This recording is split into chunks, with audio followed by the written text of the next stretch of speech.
বলবে সুলাইমান আর বেঁচে নেই, চলে গেছে। কি চলে গেছে? এখানে আমার ভিতরে যে একটি রূহ ছিল, এই রূহটা চলে গিয়েছে। সম্মানিত উপস্থিতি, এই রূহটা যেখানে যেয়ে থাকবে সেইখানে বিচার হবে।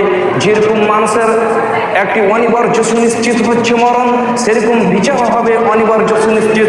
সম্মানিত উপস্থিতি, সেই জায়গায় যেয়ে তাদের রূহ অর্থাৎ আত্মার বিচার হবে। সেই দিন তাদেরকে মুখোমুখি করতে হবে, সেই দিন তাদেরকে মুখোমুখি করতে হবে।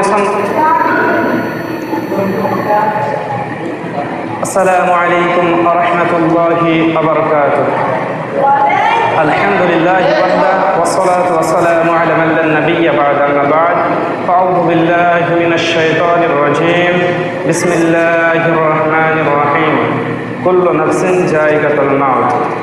উপস্থিত শ্রদ্ধেয় সম্মানিত সভার সভাপতি ও ছাত্রবৃন্দ ভাই সকল, প্রশংসা সবে আল্লাহ সুবহানাহু ওয়া তাআলা, যিনার অশেষ মেহেরবানিতে আমরা আঞ্জনে বসেছি, তাই সকলে পড়ি আলহামদুলিল্লাহ। তারপরে নবী মুহাম্মদুর রাসূলুল্লাহ সাল্লাল্লাহু আলাইহি সাল্লাম। সম্মানিত উপস্থিতি, আজকে আমি আপনাদের সামনে যে বিষয়টিকে আলোকপাত করব সেই বিষয়টি হচ্ছে মরণ। সম্মানিত উপস্থিতি, মরণ হচ্ছে এমন একটা জিনিস, মরণ হচ্ছে একটি অনিবার্য সুনিশ্চিত। প্রত্যেকজন ব্যক্তিকে মৃত্যুর স্বাদ চাকতে হবে, কোনো মানুষের এখান থেকে রেহাই নাই। এই ব্যাপারে আল্লাহ সুবহানাহু ওয়া তাআলা তিনি বলেন সূরা আল ইমরান সূরা নাম্বার 3 আয়াত নাম্বার 125 মধ্যে তিনি বলেন কুল্লু নাফসিন যায়িকাতুল মাউত, অর্থাৎ প্রত্যেকজন ব্যক্তিকে মৃত্যুর স্বাদ চাকতেই হবে।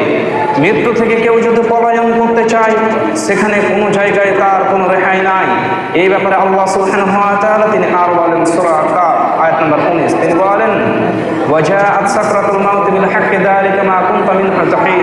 তোমরা যে মৃত্যু থেকে পলায়ন করছিলে, মৃত্যুর যন্ত্রণা আসবে সুনিশ্চিত। সম্মানিত উপস্থিতি, আমি আপনাদেরকে এই আয়াত দ্বারা এই জিনিসটা সুস্পষ্ট করতে চাচ্ছিলাম। মৃত্যু হচ্ছে এমনই একটি অনিবার্য নিশ্চিত, যা মানুষ মৃত্যু থেকে যদি পলায়ন করতে চায়, কখনো সে মৃত্যু থেকে বাঁচতে পারবে না। সম্মানিত উপস্থিতি, একটি দৃষ্টান্ত উদ্ধৃতি হচ্ছে, আমি যখন আপনাদের সামনে বক্তব্য পেশ করছি, এখন যদি আমি এই মতো অবস্থায় মারা যাই, তাহলে প্রত্যেকেই বলবে সুলাইমান আর বেঁচে নেই, সুলাইমান চলে গেছে। অথচ কিন্তু আমি এখানেই রয়েছি, আমার হাত পা অঙ্গ প্রত্যঙ্গ আমার এখানেই রয়েছে, কিন্তু আমাকে বলবে সুলাইমান আর বেঁচে নেই, চলে গেছে। কি চলে গেছে? এখানে আমার ভিতরে যে একটি রূহ ছিল, এই রূহটা চলে গিয়েছে। সম্মানিত উপস্থিতি, এই রূহটা যেখানে যেয়ে থাকবে সেইখানে বিচার হবে। যেরকম মানুষের একটি অনিবার্য সুনিশ্চিত হচ্ছে মরণ, সেরকম বিচার হবে অনিবার্য সুনিশ্চিত। সম্মানিত উপস্থিতি, সেই জায়গায় যেয়ে তাদের রূহ অর্থাৎ আত্মার বিচার হবে। সেই দিন তাদেরকে মুখোমুখি করতে হবে, সেই দিন তাদেরকে মুখোমুখি করতে হবে। সম্মানিত উপস্থিতি, এই প্রত্যেকজন ব্যক্তিকে মৃত্যুর স্বাদ চাকতে হবে। অথচ মানুষ আমরা পলায়ন করতে চাই, কিন্তু আমাদের পলায়ন করে কোনো লাভ নাই।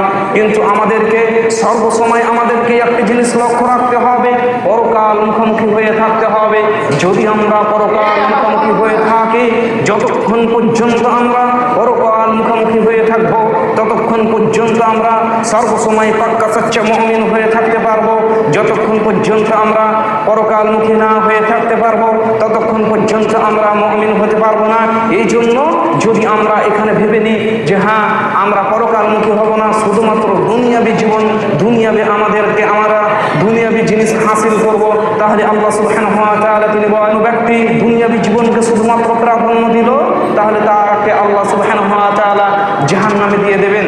আমরা যদি দুনিয়াবী কামাইয়ের জন্য শুধুমাত্র টাকা পয়সা, ধন দৌলত এইগুলো যদি আমরা উপার্জনের ক্ষেত্রেই মেতে থাকি, তাহলে আল্লাহ সুবহানাহু ওয়া তাআলা আমাদেরকে জাহান্নামে দিয়ে দেবেন। মর্মে আমি বলতে চাচ্ছিলাম, যদি আমরা পরকাল মুখোমুখি হয়ে থাকি, তাহলে আমাদের যে এই রূহ, এই আত্মাটি যেখানে যে থাকবে, সেইখানে সর্বসময় প্রশান্তিতে থাকবে। সম্মানিত উপস্থিতি, আত্মাকে প্রশান্তিতে রাখার জন্য আমাদের যেইগুলো করণীয়, সেইগুলো হচ্ছে সম্মানিত উপস্থিতি, এই পার্থিব জীবনে আমাদেরকে নেক আমল করতে হবে। যদি আমরা নেক আমল করি, তাহলে আমাদেরকে পরকালে আমাদের আত্মা প্রশান্তিতে থাকবে।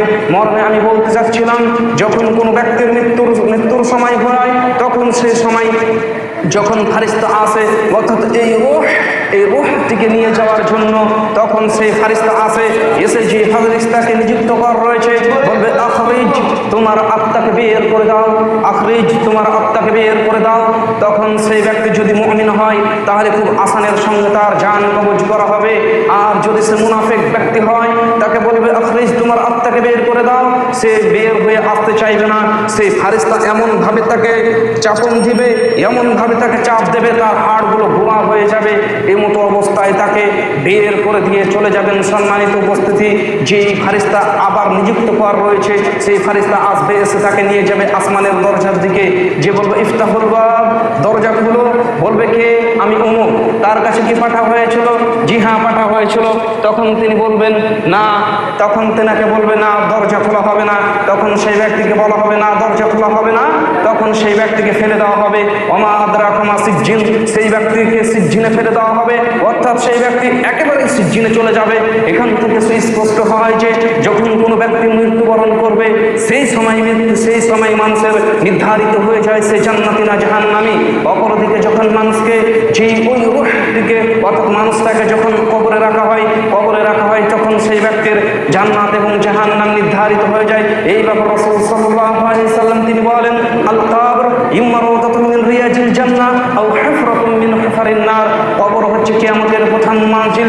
যে ব্যক্তি কবরে বেঁচে গেল সেই ব্যক্তি সমস্ত স্টপেজ বেঁচে গেল, আর যেই ব্যক্তি কবরে ধরা খেয়ে গেল সে সমস্ত স্টপেজগুলোতে ধরা খেয়ে যাবে। মর্মে আমি বলতে চাচ্ছিলাম, হাদিস দ্বারা সুস্পষ্ট হয় যে যদি কোনো ব্যক্তি কবরে ধরা খেয়ে গেল তাহলে তার থাকার জায়গা হবে নার, তার থাকার জায়গা হবে জাহান্নাম। আর যে ব্যক্তি কবরে বেঁচে গেল, যে আত্মাটি কবরে বেঁচে গেল তার থাকার জায়গা হবে আদখিলহুল জান্নাহ, সেই ব্যক্তিকে জান্নাতে প্রবেশ করিয়ে দেওয়া হবে। সম্মানিত উপস্থিতি, এই রূহ, এই আত্মাটিকে মৃত্যুর স্বাদ চাখতে হবে, অর্থাৎ প্রত্যেকজন ব্যক্তিকে মৃত্যুর স্বাদ চাখতে হবে। সেই রূহ, সেই আত্মাটি যেই জায়গায় যেয়ে থাকবে সেখানেই বিচার হবে, আর এই বিচারই হচ্ছে সর্বশেষ বিচার। সম্মানিত উপস্থিতি, আর এই বিচারের দিন আল্লাহ সুবহানাহু ওয়া তাআলা মানুষের সামনে সমস্ত জিনিসকে তুলে ধরবেন।